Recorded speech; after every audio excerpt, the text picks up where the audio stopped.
বন্ধুরা, যেই সব ললিপপ ছেলেমেয়েরা অলিতে গলিতে ঘুরে ফুচকা চুরমুর খেতে খেতে কখনো মনে হয় যে মেয়েটির কপাল ফাটিয়ে হাতে শৃঙ্খল পরিয়ে নিজের বাড়িতে নিয়ে যাবে, তারপর হয়তো নিয়েও গেলে ফ্যামিলির লোকেরা পছন্দ করলে তো ভালো, না করলে তো ব্যাস সারা জীবন যুদ্ধ, শেষ পর্যন্ত হয়তো তৃতীয় পক্ষের চেষ্টায় সম্পর্কে বিচ্ছেদও হয়ে গেল,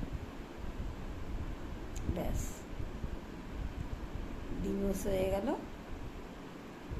আর সেই ছেলেটি আর মেয়েটি একটা তকমা পেয়ে গেল সেকেন্ড হ্যান্ড মাল। তাদের আর কোনো দাম নেই, বিশেষ করে মেয়েদের তো নেই। কিন্তু যারা 5 বছর 10 বছর ধরে অলিতে গলিতে ঘুরে ফুচকা চুরমুর খেয়ে যাচ্ছ, ললিপপ খাচ্ছ,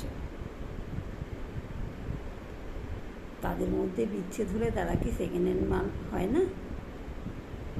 এরকম কেন ভাবো বলো তো? ঘোর কলি, তারাও সেকেন্ড হ্যান্ড মাল, আর ডিভোর্সি ছেলেমেয়েরাও সেকেন্ড হ্যান্ড মাল। পার্থক্য শুধু কপাল ফাটানোর আর হাতে শৃঙ্খল পড়া। একটু গভীরভাবে ভেবে ব্যাপারটা।